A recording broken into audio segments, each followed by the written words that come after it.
Hola, soy Ana González, tu profesora de Historia, y hoy desarrollaremos la semana de repaso, ciclo Ordinario Virtual 2019-1.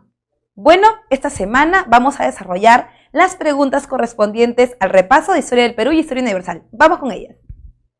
Bien, vamos con la pregunta número 1 y dice: con base en los periodos históricos de la civilización de la India antigua, relaciones según corresponda. Hay que recordar que la India antigua pertenece al periodo de las civilizaciones antiguas, ¿verdad? Este periodo comprende el creciente fértil, Egipto, Mesopotamia, China, por supuesto la India, ¿no? Ahora, sabemos que tiene 5 desarrollos la India, 5 periodos a desarrollar, y te preguntan por la civilización del Indo, que es su desarrollo más importante, digamos, de los primeros años de civilización. Te dicen acerca de la civilización del Indo, cuál puede ser la alternativa que comparta, a la que debas anexarla, ¿no? Allí se forman las primeras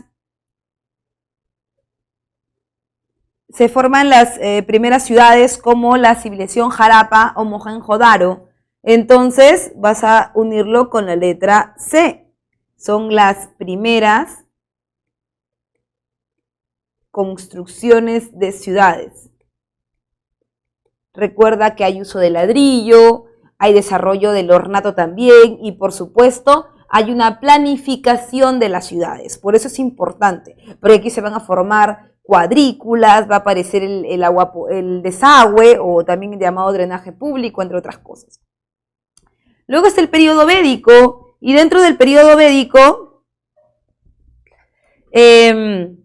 tenemos a la aparición de nuevas sociedades dentro de la India que van a dejar sus tradiciones, como no, tanto culturales como sociales, y nos estamos refiriendo a la introducción del hierro por parte de los nuevos pobladores de la India y por supuesto el desarrollo de libros importantes y sagrados como los Vedas, por ejemplo.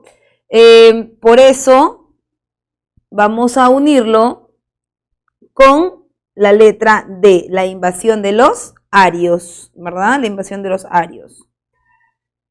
Por otro lado, también te hablan del periodo brahmánico. El periodo brahmánico es súper importante porque en él se consolida el sistema de castas. Recuerda que en la India la forma de gobierno, la forma del establecimiento social tiene mucho que ver con a qué parte del dios Brahma perteneces. Es muy importante esto. Las sociedades se organizan de acuerdo a la formación religiosa. El dios Brahma, el dios supremo que ordena a todas las sociedades, su cuerpo es el que organiza la sociedad. De la boca de Brahma salen los brahmantes, no sé si lo recuerdas, de su boca salen los brahmantes, que serían los sacerdotes, de sus brazos salen los guerreros, de sus piernas salen los campesinos y de sus pies salen los esclavos. Ahora, hay quienes no están dentro del cuerpo de Brahma y esos son los Dalits o desterrados que no tienen ningún tipo de derechos dentro de la sociedad de la India. Eso quiere decir que si tú no estás dentro de las castas que permite la religión brahmánica, entonces no te encuentras dentro del sistema indio. Por eso es que lo vamos a unir con la letra A. Y por supuesto el Imperio Maurya, que es la Edad de Oro, ¿no? Es el periodo donde se da la primera unificación territorial de la India. Eso sería la letra B. Entonces tienes que 1 es D, 2, 1 es C, 2 es D, 3A y 4B, tu clave avioncito. Pregunta número 2 dice: las siguientes imágenes están vinculadas a un periodo específico del desarrollo de la civilización de la Grecia antigua, desarrollado entre el 1600 a.C. y el 1100 a.C. El periodo en mención sería, bien, aquí te presenta la pregunta, ¿no? Te presenta una serie de imágenes, te presenta la máscara de Agamenón, la portada de los leones. Bien, cuando nosotros hablamos de los tolos, que es esta primera imagen que vamos a ver acá, estamos refiriéndonos básicamente a tumbas de la nobleza aquea. Recuerda que los aqueos son los primeros en invadir lo que ahora es el territorio de Grecia, o lo que nosotros habíamos conocido cuando vimos la semana número 5 como la Grecia clásica. Entonces, ese es el territorio griego, pero con influencia aquea, recuerda los tolos. El pórtico de los leones se halla en la entrada de la ciudad de Micenas, ¿no? La entrada de la ciudad de Micenas. Y la máscara de Agamenón es una clara referencia al periodo aqueo, ¿no? Es decir, al periodo micénico, que es lo que la pregunta te estipula. Por lo tanto, tu clave es la letra B, el periodo micénico. Bien, vamos rápidamente con la pregunta 3, que dice: con base en los periodos históricos de la civilización china antigua, relaciones según corresponda. Te piden también características para que unas con las dinastías.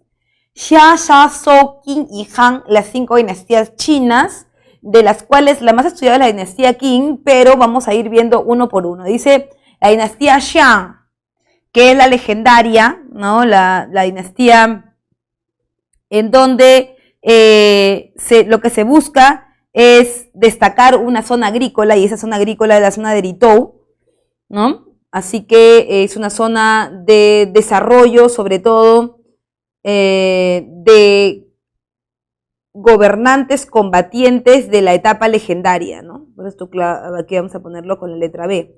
La dinastía Shang. En la dinastía Shang vamos a destacar el desarrollo del trabajo en bronce, por supuesto, muy importante, porque el trabajo en bronce implica la aparición de la moneda, y con la aparición de la moneda, la aparición del comercio, y con la aparición del comercio, el inicio del impulso a las nuevas rutas que vamos a ver luego. Por eso el 2 es la letra A. Después está la dinastía Zhou, que es un periodo en donde que se conoce como el de los reinos combatientes, en donde los señores de la tierra van a empezar a enfrentarse por el dominio de los espacios, este, oeste, norte, sur. Por eso vamos a ponerle aquí, vamos a unirlo con la C, reinos combatientes. La dinastía Qing. La dinastía Qing es la más importante de todas, ¿no? En donde el gobernante más importante, el emperador Shi Huangdi, que es el que se intenta defender de los tártaros mongoles a través de la construcción de la muralla china. Recuerda que es una de las maravillas del mundo, que en la actualidad aún se mantiene en pie en la China como parte del legado chino.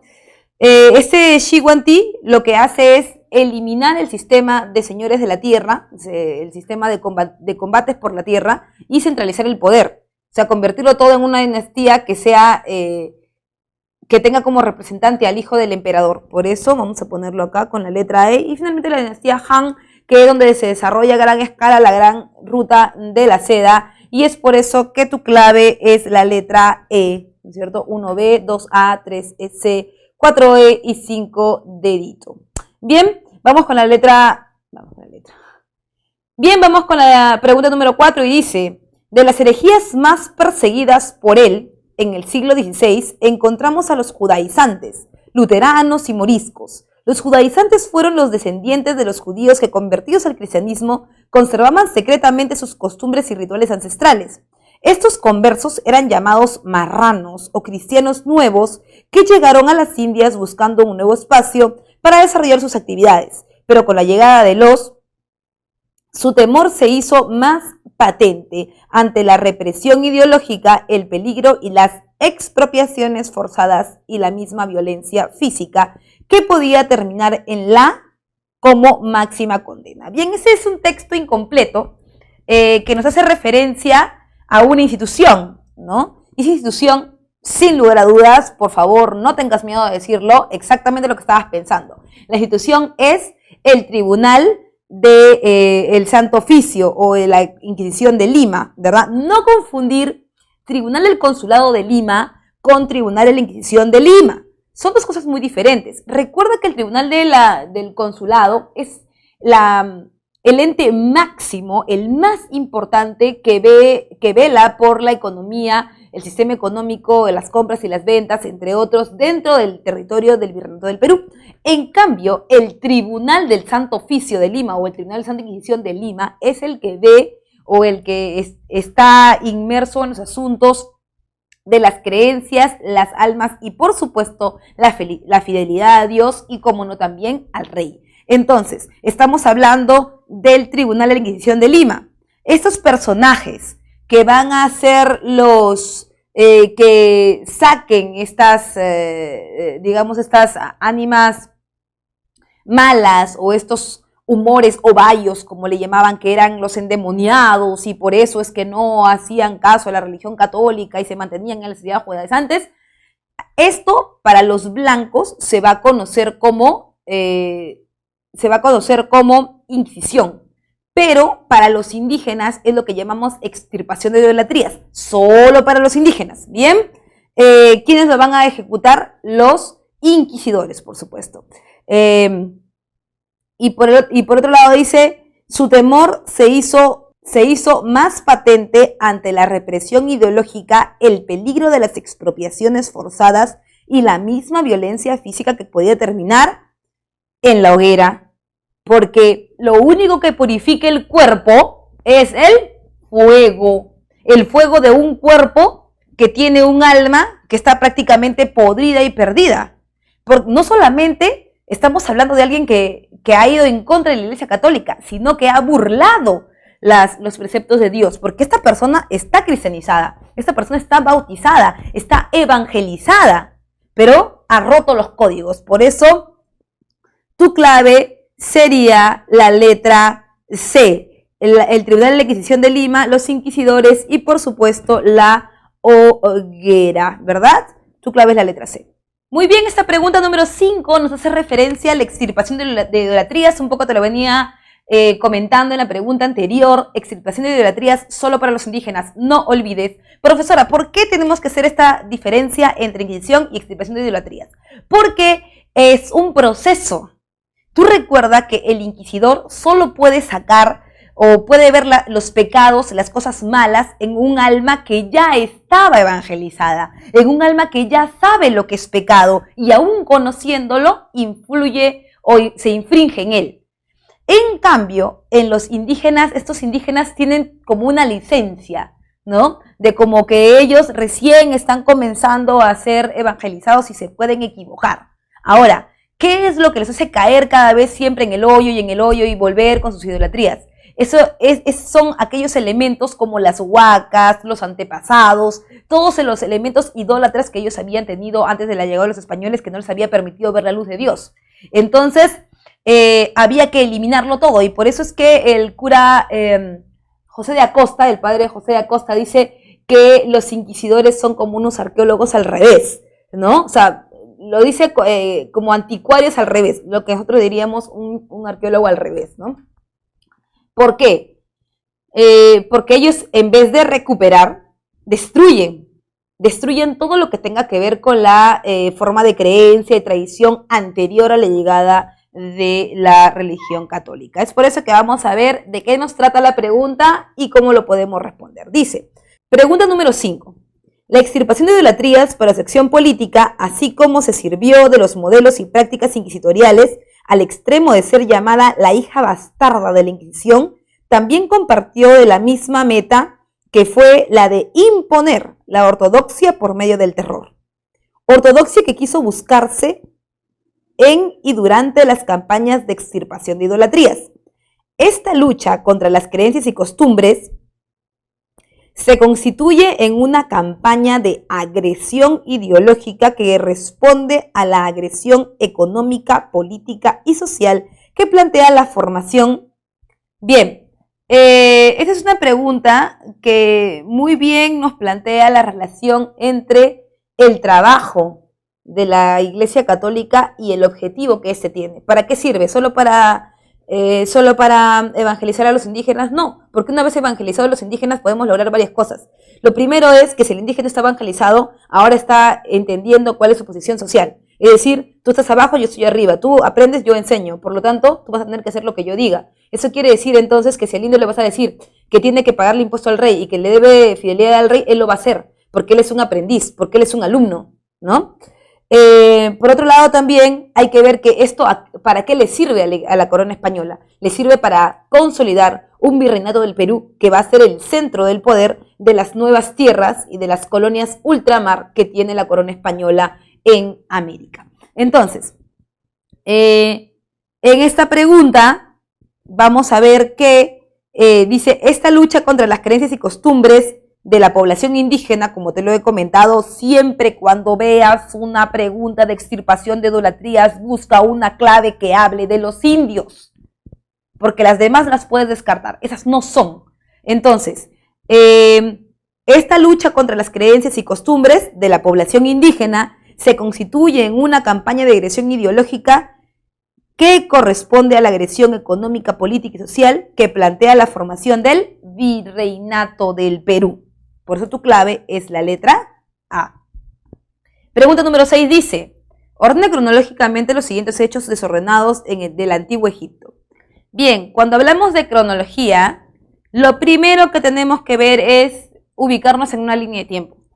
Tú sabes que está el periodo predinástico, el arcaico, ¿verdad? El imperio antiguo, el imperio medio. Hay algunos que no toman en cuenta el imperio medio, ¿eh? Yo lo estoy poniendo en mi línea de tiempo para que tú entiendas más, para que puedas definir bien los periodos. Hay algunos que juntan el imperio medio con el nuevo, pero aquí lo voy a separar para que te des cuenta bien de qué estamos hablando. El predinástico, el arcaico, el imperio antiguo, el imperio medio, el imperio nuevo y el periodo de decadencia. Bien. En el periodo predinástico es el periodo de los adoradores de Horus, ¿recuerdas? En donde están organizados en nomos, que son ciudades-estado, en donde cada quien es independiente, política, económica, socialmente, además también religiosamente, porque cada quien tiene su propia deidad, que no es que cancela a la otra o a la del otro nomo, sino es que más bien se van juntando para crear un panteón de dioses que luego vas a ver tú dentro del Egipto clásico, ¿no? En el periodo arcaico, recuerda, aparece Menes Onarmer, que es el primer unificador del Egipto, ¿te acuerdas? Él es el que unifica el Egipto, el Alto y Bajo Egipto, la corona de Buto con la de Hieracómpolis, ¿no? Que sería tu punto número 1. Luego está el Imperio Antiguo y aquí están las grandes construcciones. Nunca olvides, el Imperio Antiguo son las construcciones, que las pirámides como Keops, Kefren, Micerino, es el boom de las construcciones en el Egipto. Keops, Kefren, Micerinos. Luego está el Imperio Medio, y dentro del Imperio Medio está el florecimiento de la filosofía, sobre todo de los grandes pensadores egipcios, y por supuesto también está la aparición de la invasión de los Hyksos. Recuerda que ellos son importantes porque ellos traen al Egipto o incorporan al Egipto la aparición del hierro. Y con la aparición del hierro hay un gran desarrollo del sistema militar. Y finalmente el Imperio Nuevo, que es el de la máxima expansión territorial. Nunca olvides, profe, ¿quién es el que logra la máxima expansión territorial del Egipto? Tutmosis III. Tutmosis III llega a tocar territorios como el de Siria, por ejemplo. Importantísimo para completar la ruta de comercio hacia Oriente. Muy bien. Entonces, vamos a ordenarlo. Dice, máxima expansión territorial es el último, ¿sí o no? Es el 4. Luego tienes organización de las ciudades-estados en nomos. Eso es el 1. Construcción de las pirámides de Keops y Kefren. Eso es 3. Y la invasión de los Hyksos es 2. ¿Cuál es tu clave? 2. Hay que hacer corrección. 2, 4, 3, 1, ¿ya? O sea, ahí dice 2, 3, 4. Tiene que ser 2, 4, 3, 1. ¿Ya? La solución está igualita. O sea, la solución, en lo mal está la clave. Tu clave entonces es 2, 4, 3, 1. Pregunta número 7 dice, vamos con la 7, historia del Perú. Dentro del contexto de las reformas borbónicas, la rebelión sureña de Túpac Amaru II tuvo entre sus causas, bueno, aquí nos están pidiendo un estilo de pregunta ya conocido, ¿no? Tienes que darte cuenta siempre que esto ocurre muy comúnmente en los exámenes de admisión. Te mandan un texto enorme acerca del contexto y te preguntan las causas. Ojo al piojo, hay que también tener un poquito de tino, hay que detenerse un poco cuando nos pidan la causa, porque aquí, por ejemplo, es de manera general, una de las causas. En cambio, en el examen muchas veces te piden una causa política o una causa social y te ponen en el primer ítem, en la primera clave, te ponen, no sé, una causa económica y tú confiado en tus conocimientos dices, es una causa y pum, lo marcas. Pero no te están pidiendo eso, te están pidiendo específicamente una causa política, específicamente una causa social, ¿ya? Hay que tener mucho cuidado con eso. Dentro del contexto de las reformas borbónicas, la rebelión sureña de Túpac Amaru II tuvo entre sus causas. Bien, tú sabes que Túpac Amaru II se rebela en contra de las reformas borbónicas porque hay varias cuestiones, sobre todo desde el inicio, ¿no? Hay varias cuestiones que afectan su propia organización, su propia vida económica, ¿no? Y es que recuerda que una de las reformas borbónicas tiene que ver con el reparto, la nueva repartición de territorios del Virreinato del Perú. Como era muy extenso, ¿qué se hizo? El rey Felipe decidió cortar el territorio del Virreinato del Perú. Es un territorio muy extenso, no se puede gobernar, vamos a cortarlo en pedazos. Ahí aparece el Virreinato de Nueva Granada, el Virreinato del Río de la Plata, ¿no? Y por supuesto las capitanías como Chile y Venezuela. Ahora, el gran problema del Virreinato del Perú no es Nueva Granada, tampoco es Venezuela, tampoco es Chile. El problema es el Río de la Plata. Y ahí tienes que conectar esta idea con la aparición de las corrientes libertadoras. ¿Cuál es la que aparece primero? Es la que tiene como centro el Virreinato del Río de la Plata. ¿Por qué? Porque este fue parte del centro del Virreinato del Perú. Entonces, cuando se corta el Virreinato del Perú y se forma el Río de la Plata se lleva un espacio, no sé si tú recordarás, si este es, disculpa por favor mi dibujo, pero si este es América del Sur, ¿no es cierto? Recuerda que de aquí se lleva un pedazo, esto es el Virreinato del Perú, ¿no? Este es Nueva Granada, ¿no? Y esto es Río de la Plata. Por acá está Chile. Ya. Río de la Plata, mira bien, vamos a poner acá, mira bien que se está llevando. Se está llevando un pedacito de tierra al sur que para el Perú durante el virreinato era muy importante. Ese pedacito que es un espacio estratégico, un espacio territorial estratégicamente económico, se llama o se llamaba Audiencia de Charcas. ¿Qué había ahí? Ahí había ¿qué cosa? Estaba la mina de Potosí. El Perú sin la mina de Potosí no es nada. Pero no solamente es eso, sino que ¿a quién le afecta más eso? A los comerciantes, porque al quitarle la mina de Potosí, ¿qué estás originando? Estás originando un hueco. Ese hueco, ¿no es cierto?, va a cortar la ruta del comercio en el sur. Y la ruta de comercio en el sur es la que tiene Túpac Amaru II. Ese es punto número 1. Punto número 2, eso implica también el pago de nuevos almojarifazgos, también el pago de nuevas alcabalas, porque recuerda que al quedarse nuevos virreinatos y nuevas intendencias, esto provoca que cada nuevo paso sea un paso de peaje, y este paso de peaje entonces implica un pago externo, ¿no? Y eso es lo que no le gusta a Túpac Amaru II. Ahora, también hay otro problema por parte de él, porque lo que se está buscando es reducir el poder de los criollos y, ¿por qué no?, también reducir el poder de algunos indígenas. Y no me vas a decir que Túpac Amaru II era un indio cualquiera. Túpac Amaru II es un indio de la nobleza, por lo tanto esos títulos que él tiene, esa nobleza que él tiene, también se está buscando recortar, sobre todo para recortar su poder en el comercio del sur, ¿verdad? Entonces, en cuanto a el caso de Túpac Amaru y su levantamiento, hay que notar que hay un deterioro de la ruta comercial, de las relaciones comerciales entre el sur, ex Potosí, y el Virreinato del Perú, que es lo que más le afecta a Túpac Amaru II, por eso tu clave es la letra E.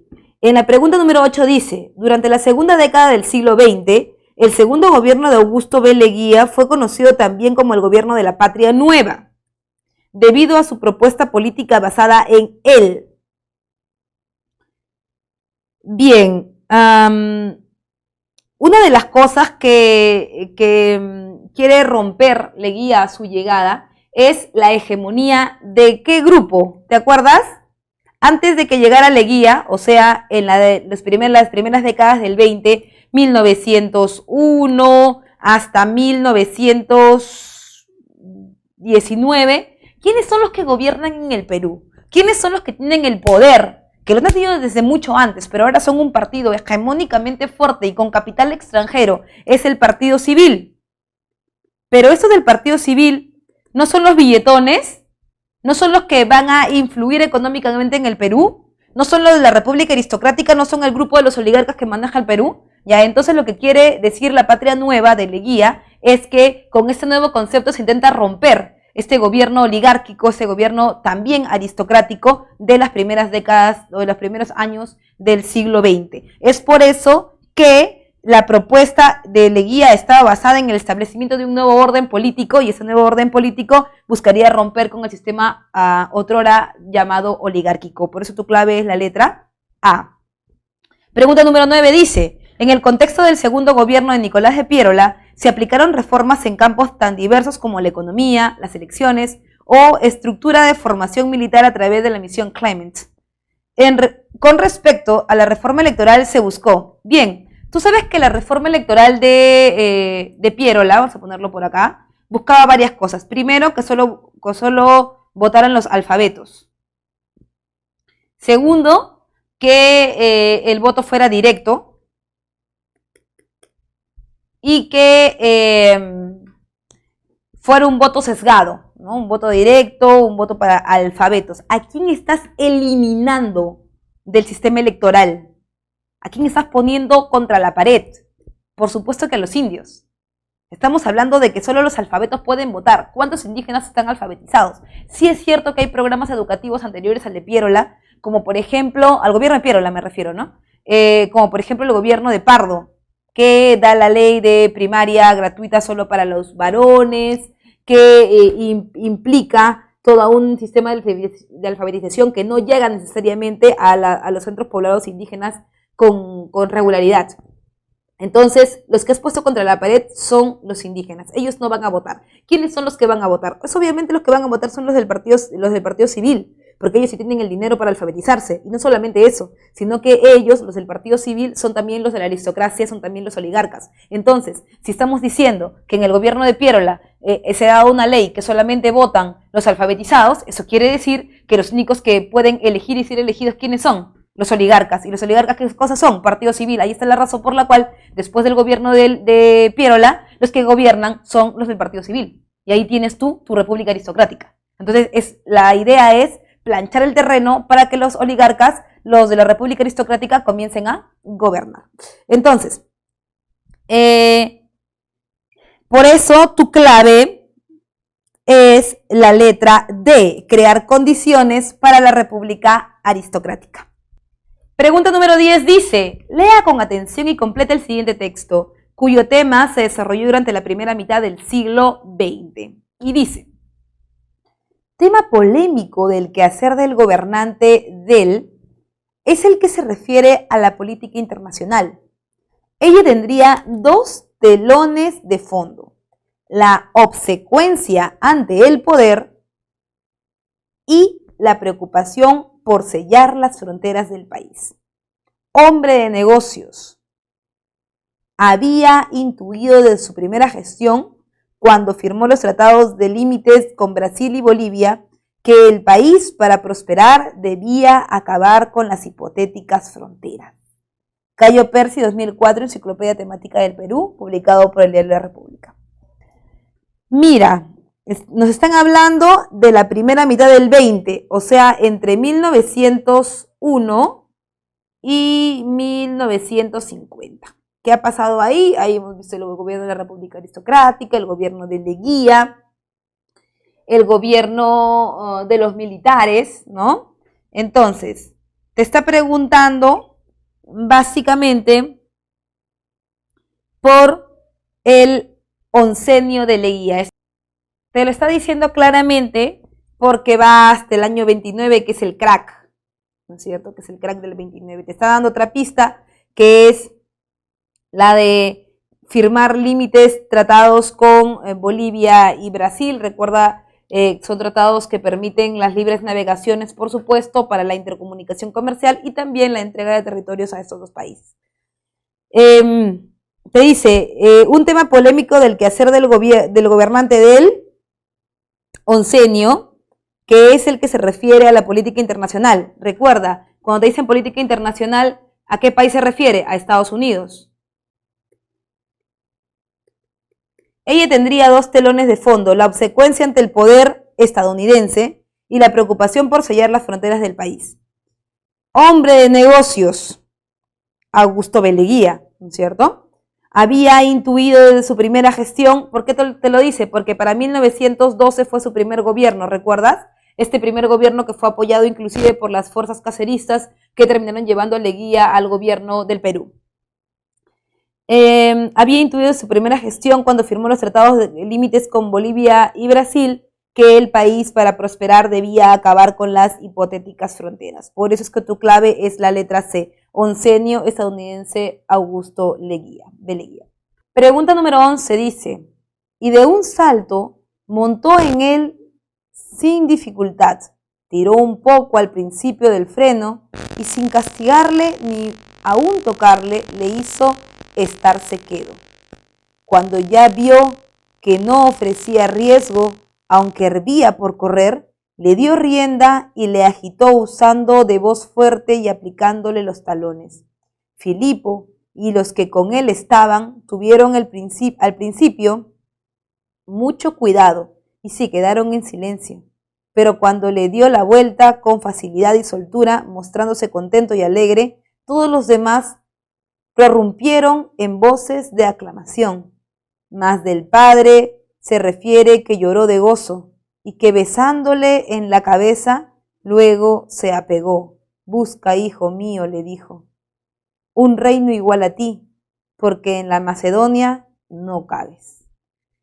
Este texto es de Plutarco del siglo I después de Cristo, que está propuesto en su texto de Vidas Paralelas.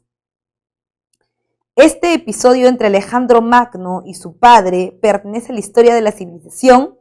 Bueno, tú recordarás que cuando hablamos de Alejandro estamos hablando de la última parte del desarrollo griego. ¿Recuerdas? También llamado el periodo del helenismo o la helenización, que es un periodo en donde la combinación de las tradiciones de Oriente con Occidente, en el caso de Grecia, comienzan a tomar forma y a crear una nueva sociedad conocida como la sociedad occidental, que actualmente es la que tenemos nosotros en pie. Entonces, por eso, por ser la última parte de la historia clásica de Grecia, es que vamos a decir que la letra D es la clave, porque se está refiriendo a la civilización griega. Pregunta número 12 dice, en el primer horizonte destaca la cultura chavín, caracterizada por su arquitectura, cuyo descubridor, Julio Cetello, planteó un origen, pero en la actualidad se afirma una influencia. Esta cultura presenta una iconografía religiosa dominada por deidades antropomorfas. Bien, cuando hablamos de Chavín estamos hablando, según la apreciación de Rowe, estamos hablando del primer horizonte, o también llamado horizonte temprano, ¿no? Este horizonte temprano se caracteriza por un tipo de gobierno teocrático con construcciones enormes, grandes, imponentes, ¿no? Líticas, es decir, normalmente hechas en piedra. Hay un gran trabajo de litoescultura, ¿no? Además, recuerda que Tello planteó que el inicio de los chavín, ¿en dónde se encuentra? Se encuentra en la Amazonía, ¿te acuerdas? Porque él había comparado la cerámica de estilo arawak, no con la de la zona Cupizní, que es estilo arawak, con la cerámica chavín, y habían llegado a la conclusión de que era una cerámica estilo chavinoide. pero con mayor datación de tiempo, o sea, más antigua. Eso quiere decir que Chavín, según Tello, había sido influenciada por la selva y que de allí había sacado su cerámica que lo había convertido en un horizonte. Ahora bien, actualmente se dice que más bien no es que Chavín haya venido de la selva, sino que lo más probable es que Chavín haya sido un remanente, haya sido la respuesta, haya sido la consecuencia del desarrollo de la teocracia. ¿Dónde? En la costa. Recuerda que cuando vemos, nosotros vamos a ponerte por acá, te voy a poner por acá mi línea de tiempo pequeñita. Acá tienes tú lo que se conocen como los arcaicos. ¿Te acuerdas? Arcaico inferior y superior. En el arcaico superior, ¿quién está? La famosa Caral, ¿sí o no? ¿Y qué dice la profesora Shadi a partir de Caral?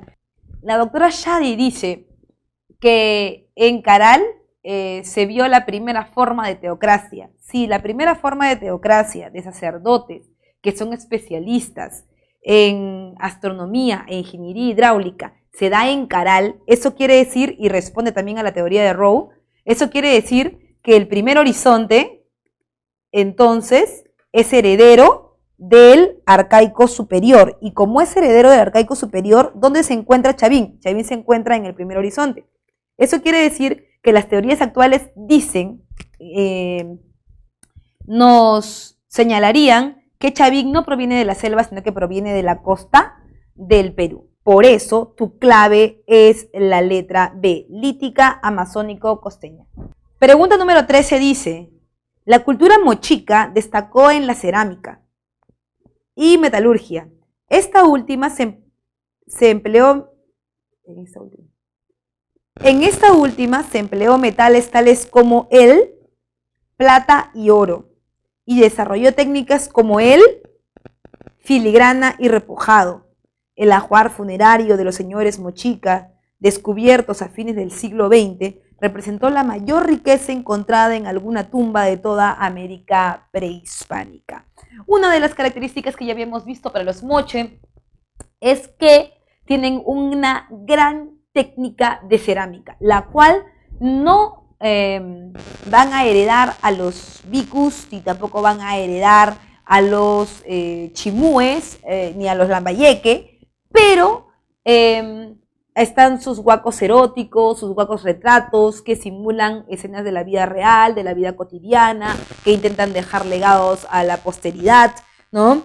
La cerámica es una cerámica básicamente escultórica, en donde se pueden ver relieves que parecen prácticamente en 3D de la realidad que están viviendo. Es muy diferente a la cerámica, por ejemplo, que estamos viendo en Paracas casi para la misma época, en donde Paracas pinta sobre una base lisa. En cambio, los moche esculpen sobre una base plana y ellos van dándole forma, ¿no? Una forma que puede ser alcanzada por el tacto, ¿no? Ahora, por otro lado, también tienen una arquitectura muy desarrollada. Esta arquitectura tiene que ver con las pirámides que realizan. Recuerda que son pirámides básicamente con objetivo religioso y sobre todo administrativo, como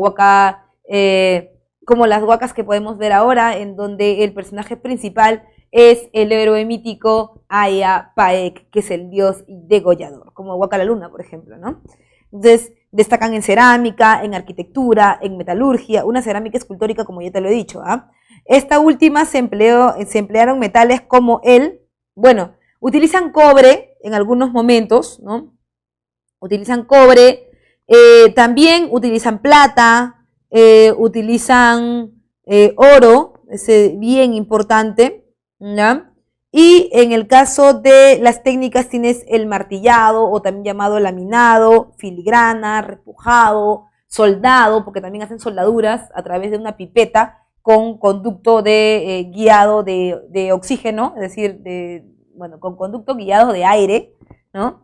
Entonces es como una pipeta en L, en donde ellos van filtrando el aire hasta que lo conducen por un mismo canal y logran concentrarlo para poder avivar la llama, ¿no? Entonces destacan en cerámica, también en arquitectura, técnicas, metales como el cobre y técnicas como el martillado. Por eso tu clave es la letra A. Pregunta número 14 dice, Los pueblos prehispánicos del área andina tuvieron grandes logros. Uno de los aportes fue diversificar su producción alimenticia. Una estrategia del hombre andino para acceder a esos recursos fue. Muy bien, una de las cosas que debemos recordar en esta pregunta es, te dicen el hombre andino, ¿no es cierto?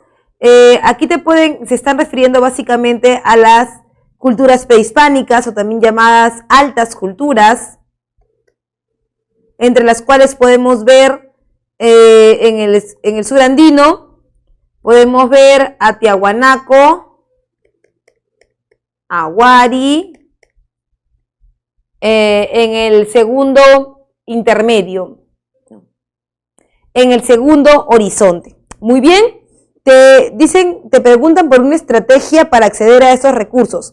La palabra clave en esta pregunta es estrategia. ¿Y por qué te lo digo? Porque en el caso de Tiahuanaco utiliza varias técnicas, como por ejemplo los guaruguaro o camellones, ¿no? Y también utiliza el control vertical de los pisos ecológicos, también conocido como sistema de archipiélagos. Pero ¿por qué elijo el control vertical y no elijo el guaruguaro comellón? Primero porque el guaruguaro comellón es una técnica, ¿ok? Que te permite no obtener el recurso, te permite sembrar, cosechar, pero no obtener el recurso de otro piso altitudinal. Es por eso que tu clave es la letra E, porque con el control vertical de pisos ecológicos yo puedo obtener los productos de diferentes pisos en los que yo no me encuentro a través de una cadena de recepción de los mismos. Entonces, es una estrategia porque de acuerdo al clima o de acuerdo a la altitud en la que se encuentren, yo voy a poder tener este producto. Pregunta número 15 dice, los chinchas fueron una sociedad del prehispánico que habitó la costa central del Perú y destacó por sus actividades económicas. Una de las particularidades fue, muy bien, los chincha tienen una particularidad importante y es el comercio por el mar. Sí tienen varias rutas de comercio, como por ejemplo la terrestre, que va desde el Collao hasta el Cusco, utilizando el lomo de bestia, pero la ruta más importante es la ruta que tienen por el mar. Ahora, la gran pregunta de esto es, profesora, ¿por qué es tan importante la ruta del mar? Recuerda que van desde las costas de Chincha hasta el Ecuador, detrás de un recurso conocido como Spondylus o también llamado Muyu. El Spondylus o Muyu es una concha rara que se encuentra solo en aguas temperadas, en aguas aclimatadas, en aguas calientes, que se las puedes observar cerca de la línea ecuatorial. Es por eso que el Muyu solo se da cerca del Ecuador. Ahora, ¿por qué es tan importante el Muyu? Porque el Muyu funciona como un marcador climático. Cuando yo encuentro Muyu más lejos de la línea ecuatorial es porque está cerca a mí un fenómeno del Niño, ya que el fenómeno del Niño son masas calientes anómalas de agua que hacen bajar los bancos de peces. Por eso tu clave es la letra D, el tráfico comercial del Muyu desde el Ecuador. Pregunta número 16 dice, antes de la llegada de los españoles en 1532, los incas habían logrado someter a una gran cantidad de pueblos. Este proceso ha dado origen a que el Tahuantinsuyo sea catalogado como un imperio. ¿Qué otros pueblos del intermedio tardío compitieron con los incas por dominar los Andes centrales? Mira, te pregunta por los pueblos del intermedio tardío. Quiere decir, si hacemos nuevamente nuestra línea de tiempo pequeñita, tienes el primer horizonte, el primer intermedio, el segundo horizonte y el segundo intermedio. Vamos a ponerlo por acá.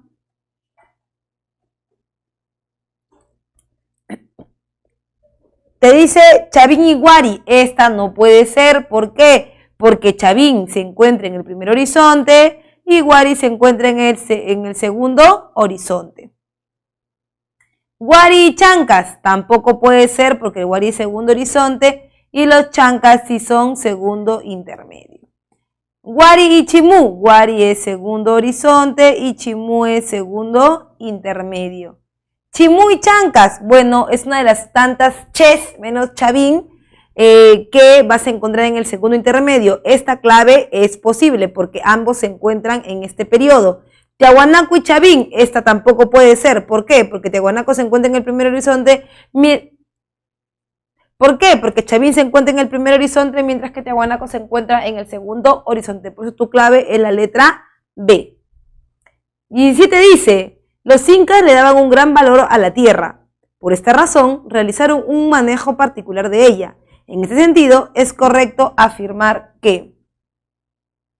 Bien, cuando hablamos del valor de la tierra, hablamos del valor de la producción, del valor, pero no en aspectos monetarios, sino en el aspecto de la fertilidad. Entonces, cuando hablamos de las tierras en el Tahuantinsuyo, hablamos de la posibilidad de la distribución de estas, ¿no? De la distribución en las tierras del Ayllu, las tierras del Sol, las tierras del Inca, que serían las que beneficiarían a los diferentes grupos para su mantenimiento dentro del Tahuantinsuyo. Por eso tu clave es la letra C. Pregunta número 18 dice, durante la Guerra Fría hubo varias zonas en el mundo de interés estratégico para las grandes superpotencias, en algunos casos por sus recursos naturales y en otros por su ubicación geográfica. Una región importante para ambos fue, o sea, como recurso y como ubicación estratégica, ¿no? En este caso te están hablando de Corea. Recuerda que del año 45 al año 91 es la Guerra Fría y la Guerra de Corea es de 1950 a 1953 que se firma el Tratado de Panmunjom. ¿Por qué Corea es tan importante? Primero, porque es la llave del reino. Eso quiere decir porque es la llave que te abre el Asia, ¿no es cierto? Para el dominio de los territorios más importantes. Y por otro lado, también los recursos son súper importantes, sobre todo en el aspecto tecnológico, porque van a ser un enclave de las posibilidades tanto para Estados Unidos como para la Unión Soviética. Por eso tu clave es la letra B. 19 dice, la guerra de Vietnam fue uno de los conflictos más importantes durante la Guerra Fría y significó para los Estados Unidos un fracaso militar, ideológico y político. Una de las razones políticas por la que fracasó fue, en cuanto al tratamiento de la guerra de Vietnam, hay que darnos cuenta que Estados Unidos está en un proceso de construcción, está en un proceso de aceptación de cuáles son las estrategias que van a tomar en contra de la Unión Soviética, que todavía no son muy claras en ese momento. Es por eso que hay una facción republicana de los Estados Unidos que buscaba más bien oponerse a la guerra, porque esto implicaba el gasto innecesario de una cantidad de dinero que Estados Unidos no tenía y que estaba entrando en crisis. Y recuerda que la única forma para evitar esto era salir de la guerra. Es por eso que tu clave es la letra E, una oposición interna a la guerra en Estados Unidos por la debilidad económica del mismo. Pregunta número 20 dice, la Guerra Fría fue disputada por los Estados Unidos y la Unión de Repúblicas Soviéticas Socialistas en diversos escenarios. Ambos países trataron de mostrar la supremacía de sus logros y valores. Con base en lo anterior podemos afirmar que, muy bien, uno siempre puede pensar que la Guerra Fría es meramente un conflicto militar, pero en realidad no. La Guerra Fría va mucho más allá de eso, va mucho más allá simplemente de dominar la economía, de dominar la política. La Guerra Fría, básicamente entre Estados Unidos y la Unión Soviética, buscaba que el mundo viera cuál de los dos era el más fuerte, el más potente, el más importante, y para eso hay indicadores como por ejemplo el deporte, la cultura. Básicamente lo vamos a ver nosotros muy bien en las Olimpiadas. Por ejemplo, en las Olimpiadas de Berlín en los años 70, vamos a ver que Estados Unidos y la Unión Soviética pelean por el medallero, no para ver en realidad cuántas medallas tiene el otro, sino más bien para ver en supremacía deportiva quién va adelante de quién. Y esa es la respuesta por la cual tú puedes ver que Estados Unidos siempre está luchando en cada Olimpiada por ser el primero, ¿no? Le ha pasado con China, le ha pasado con países de América Latina, etcétera, etcétera. Entonces, para que Estados Unidos pueda asegurar su supremacía en el mundo, no solamente tiene que ser una supremacía económica y política, sino también dedicada al deporte y la cultura. Por eso tu clave es la letra E. Pregunta número 21 dice, en 1990, se produjo la reunificación de Alemania después de largas negociaciones y potencias vencedoras de la Segunda Guerra Mundial autorizaron la unión de ambas naciones. Una de las consecuencias internas de este proceso fue, bien, una de las cosas que tenemos que ver en esta pregunta número 21 es que cuando se divide Alemania hay dos capitales, la capital de la RDA y la capital de la RFA. La capital de la RFA siempre fue Berlín y la capital de la RDA era Bonn. Pero ahora que ha caído el muro de Berlín, ahora que ya se han unido esas dos naciones, hay solamente una capital y esa es Berlín. Eso quiere decir que Bonn deja de ser la capital. Por eso tu clave es la letra D. Pregunta número 22 dice, en relación a la Segunda Guerra Mundial, identifica el valor de verdad o falsedad de los siguientes enunciados. Se inició con la invasión a Polonia en septiembre del 39, verdadero, ¿no? Recuerda que lo que Alemania buscaba después del tratado de Ribbentrop-Molotov era neutralizar el frente oriental y es por eso que él firma el tratado, él invade Polonia, ¿no? Luego tienes el segundo gobierno nazi. El gobierno nazi rompe el pacto Ribbentrop-Molotov. Eso es falso, al contrario, es los que lo impulsan. A causa de la operación Barbarroja, Estados Unidos ingresa al conflicto. Eso no es cierto. Recuerda que la operación Barbarroja no es la que permite la intervención de Estados Unidos, sino más bien la que permite el ingreso de los alemanes a Rusia. Ítem 4 dice, las superpotencias vencedoras fueron Francia e Inglaterra. Eso también es falso. Las superpotencias vencedoras son Estados Unidos y la Unión Soviética. Por eso tu clave es la letra E. Pregunta 23 dice, en relación al tercer militarismo en el Perú entre el año 30 y el año 39, analizando la siguiente imagen podemos afirmar que, bien, si vemos la imagen, ¿no? Nos podemos dar cuenta de que la imagen se trata obviamente de un periodo conocido como el tercer militarismo, ¿no? Pero el de la imagen no es Luis Miguel Sánchez Cerro, ¿no? Es la imagen del fascismo europeo. Entonces, el primer ítem no es real. Dice, por el saludo se infiere que comulgan con las ideas fascistas. Por supuesto que sí. Recuerda que son ideas totalitarias que vienen desde Europa. Se trata de Luis A. Flores, líder del partido fundado por Sánchez Cerro. Eso es cierto, ¿cierto? Sí, en realidad es el líder ideológico del partido de la UR. Y dice, ¿es un volante anterior al asesinato de Sánchez Cerro? No, porque recuerda que este afiche es un afiche del año 33 y es recién en ese mismo año en donde muere Sánchez Cerro. Por eso tu clave es la letra A, solo 2 y 3.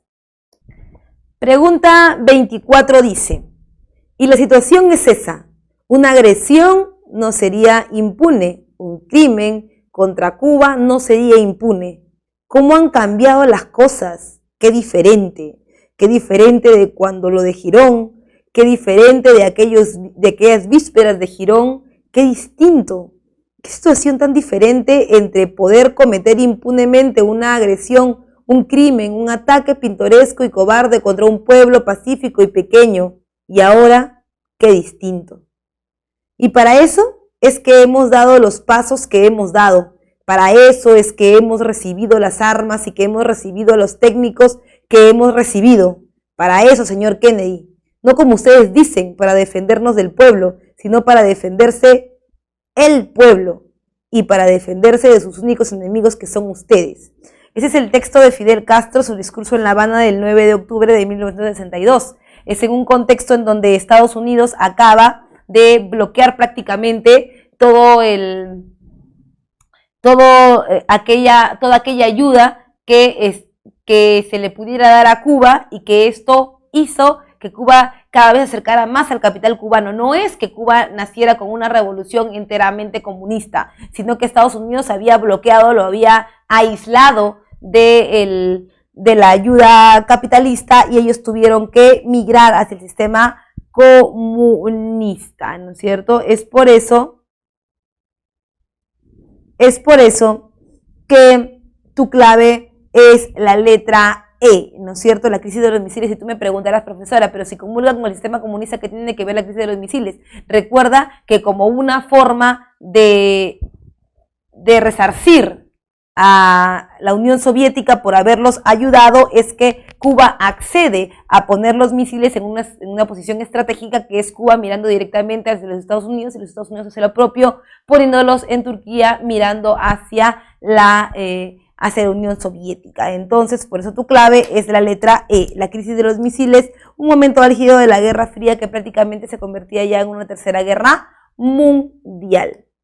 Pregunta 25 dice, luego del gobierno revolucionario de las Fuerzas Armadas de 1968 al 79, le sucedieron a nuestra patria los gobiernos que a continuación se enumeran. Relacione dichos gobiernos con el enunciado que le corresponda. Te ponen al gobierno de Belaúnde Terry, ¿no? Se están refiriendo al segundo gobierno de Belaúnde Terry. Eso es el inicio de las actividades terroristas. Luego dice gobierno de Alan García, se está refiriendo al primer gobierno de Alan García, y en este periodo aparece una hiperinflación y aislamiento internacional. Y luego tienes el gobierno de Fujimori, en donde estalla la guerra del CENEPA. Entonces, el 1 es C, 2 B y 3A. Tu clave es la letra C. Esta pregunta es interesante. Vamos con la pregunta 26 y dice, a la izquierda, sentado y luego de pie, se aprecia a Alberto Curi, recibiendo dinero del asesor presidencial Vladimiro Montesinos el 5 de mayo del año 2000, para cambiar de bando y así darle el gobierno de ese entonces la mayoría parlamentaria. El video se difundió la tarde del 14 de septiembre del año 2000, provocando que a su vez representó el alto grado de corrupción que ostentaba dicho gobierno. Bien, este hecho histórico lo enmarcamos en el segundo gobierno, finales del segundo gobierno de Alberto Fujimori, en donde la salida del DOC se había convertido en un espacio bastante popular, en donde los políticos pasaban. Es más, los actuales políticos que tenemos en el Congreso, algunos de ellos también estaban metidos en la colada, como por ejemplo la señora Luz Salgado, que también visitó en algún momento la salida del CIN, ¿no? Y en este caso estamos viendo a Alberto Curi, que era en esa época congresista de la Nación y hermano del alcalde del Callao, justamente en la época en donde se comenzaban a coser, digamos, las relaciones de los cuellos blancos del Callao, que ahora son muy conocidos por la prensa nacional en los últimos días. Estos videos fueron difundidos a nivel nacional por un indignado Luis Fernando Olivera Vega, que tú conoces como Popi Olivera, ¿no? Y provocó el fin del gobierno de Alberto Fujimori. Si hubo alguien que enterró a Fujimori en su inicio del tercer gobierno, finales del segundo, comienzo del tercero, ese fue Popi Olivera, porque él transmitió en televisión abierta, nacional abierta, todo lo que en ese momento se estaba haciendo. Es más, eso provocó inclusive la fuga de Vladimiro Montesinos, la posterior persecución de Alberto Fujimori y luego la fuga de Fujimori a Asia con su posterior también renuncia por fax, ¿verdad? Por eso tu clave es la letra D. Vamos con la pregunta 27 que dice, la independencia del Perú fue un proceso complejo en el que se confluyeron factores externos e internos que al ser tomados en cuenta permiten explicar la lógica de su desarrollo. Entre los factores externos podemos mencionar, muy bien, uno de los factores externos que permite a grandes rasgos la independencia del Perú es la crisis del Imperio Español, ¿verdad? La crisis del Imperio Español que ha sido provocada por Napoleón Bonaparte y que ha traído, digamos que, una serie de eventos y situaciones que han ido debilitando a la corona española, tanto en la península como en relación a sus colonias. Bien, vamos a revisar entonces ítem por ítem. Dice, la influencia del liberalismo en las Cortes de Cádiz en 1812, eso es verdadero, porque tú recuerda que las Cortes de Cádiz lo que hacen es tratar de dar igualdad, eliminar también los títulos de nobleza y por supuesto igualar a los criollos y a los peninsulares en los cargos públicos. Por eso sí es cierta, el 1 dice, El ítem 2, el descontento social de los criollos por el retorno del absolutismo. La crisis de la monarquía por la Revolución Liberal Española, la Revolución Industrial y el imperialismo británico y las insurrecciones indígenas en contra de la elevación tributaria. Bien, entre los factores externos también podemos contar con la crisis de la monarquía española de 1820, que es súper importante, y por supuesto el descontento social de los criollos con el retorno al absolutismo, porque ellos veían que se les iba de las manos la posibilidad de mantenerse en los puestos públicos burocráticos que habían sido dados por la corona española, ¿verdad? Por eso tu clave es la letra A. Pregunta 28 dice, no hay un nuevo espíritu en Asia. Asia ya no será pasiva. Estamos firmemente decididos a no ser dominados por ningún país ni por ningún continente. Nosotros somos países del mundo y queremos vivir libres, sin recibir órdenes de nadie, porque hemos sufrido durante mucho tiempo el colonialismo y la hegemonía, es por lo que nos alzamos contra ellos. Discurso de clausura de la conferencia de Bandung del año 55.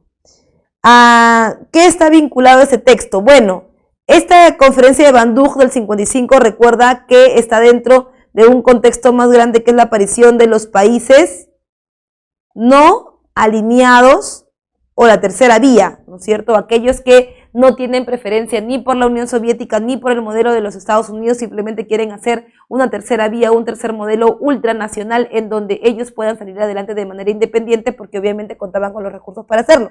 Por eso es que tu clave es la letra E, la formación del movimiento de países no alineados. Pregunta 29 dice, la siguiente caricatura se titula La entrada de la perestroika.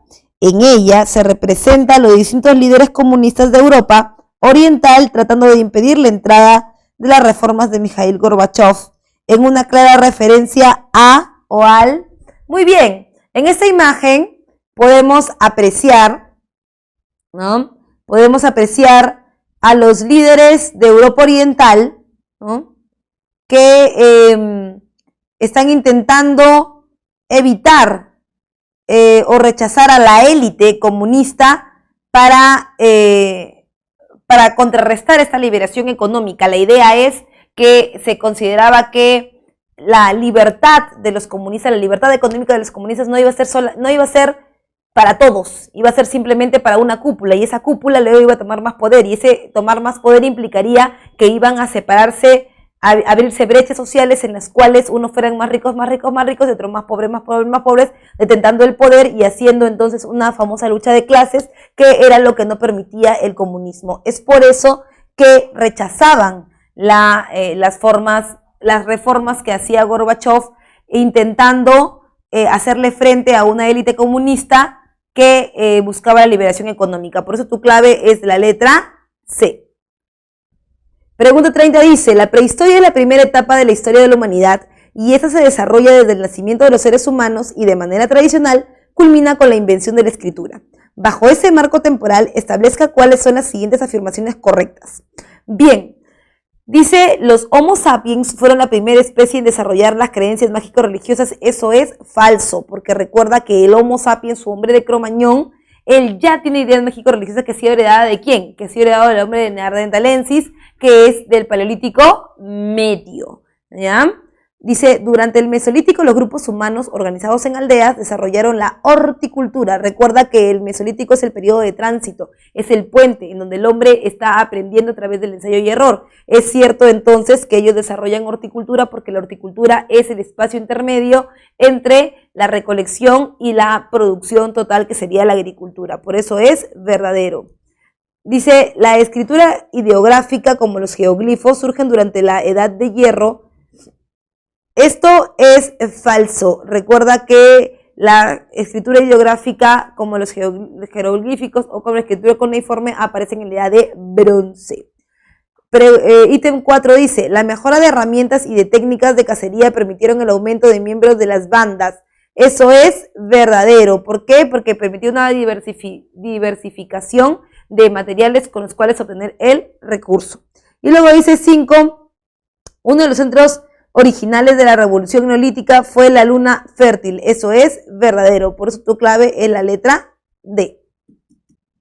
Pregunta número 31 dice: el territorio árabe era un crisol de reinos políticamente independientes y de diversos dioses, y por ello fue trascendente la figura de Mahoma, pues bien, Mahoma es algo así como el amalgamador, es el que va a unir, el que va a unificar, el que va a lograr mantener una base no solo política y económica idónea para el desarrollo del mundo árabe, ¿no? Sino también va a ser algo así como un símil en la religión católica, como algo así como Jesús, ¿no? Que él es el que hace que todos se conviertan en un solo pensamiento. Es por eso que tu clave es la letra E. Él logró la unidad política, comercial y religiosa de Arabia mediante el Islam. Tú recuerda que eso es lo que une a todos los pueblos. Si bien es cierto, ellos son territorios diferentes, son tradiciones diferentes, son lenguas diferentes, la religión y el Dios es lo único que los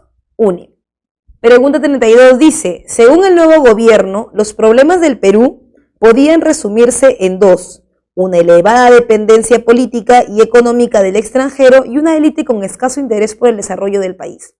La solución era la nacionalización de los enclaves productivos en manos de los extranjeros y la transformación del modelo de desarrollo para adoptar un nuevo centrado en el mercado interno y en la industrialización. Había que nacionalizar las fuentes de las exportaciones de materias primas y trasladar la ganancia a la industria.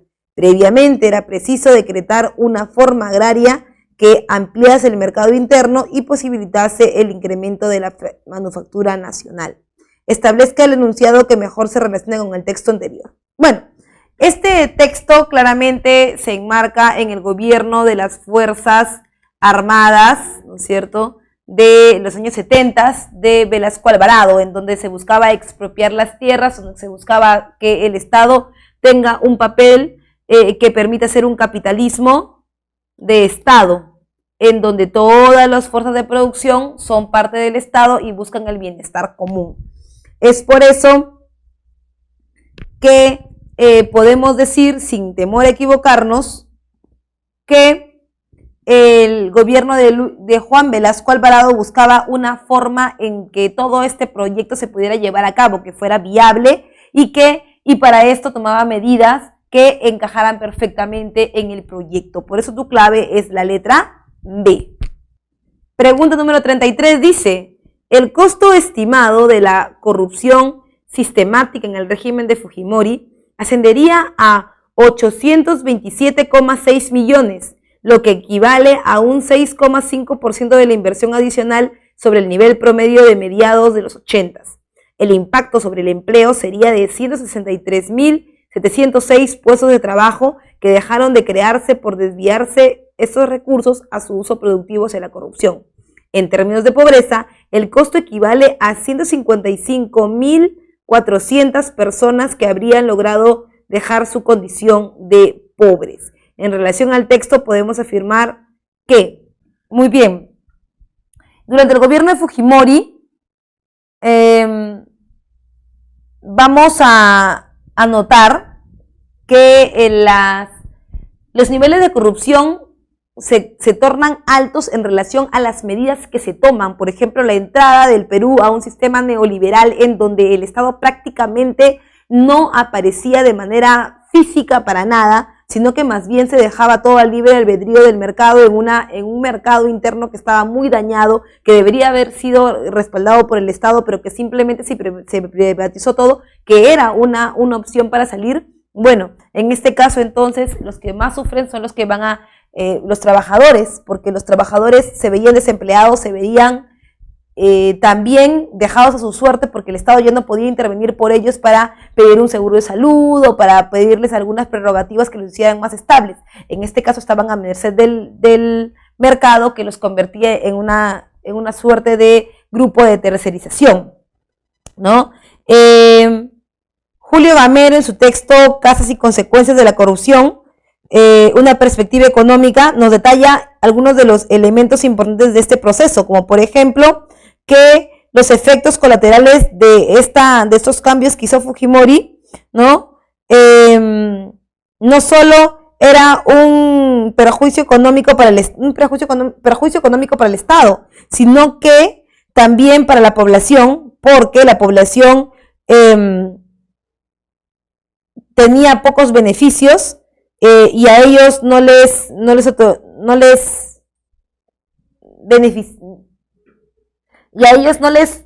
favorecía, ¿no? En cuanto al sistema laboral, las nuevas disposiciones del Estado. Solamente veían truncos los sueños de poder avanzar y dejar atrás el problema de la hiperinflación y el desgaste económico del Perú. Es por eso que tu clave es la letra C. Los costos de la corrupción afectaron la producción y la vida laboral nacional. No solamente eran problemas políticos, no solamente eran problemas económicos, eran problemas del aquí y ahora, de la gente de a pie, que por no quedarse sin trabajo tenía que aceptar una tercerización que al final de cuentas simplemente pagaba el trabajo jornalero, el trabajo por el día, y que si no lo hacías te veías desprotegido no solamente del empleador, sino también por parte del Estado. Como siempre, eso es todo por esta semana. No olvides que con esto hemos dado por finalizado nuestro ciclo. Espero que te veas muy bien. ¡Chao!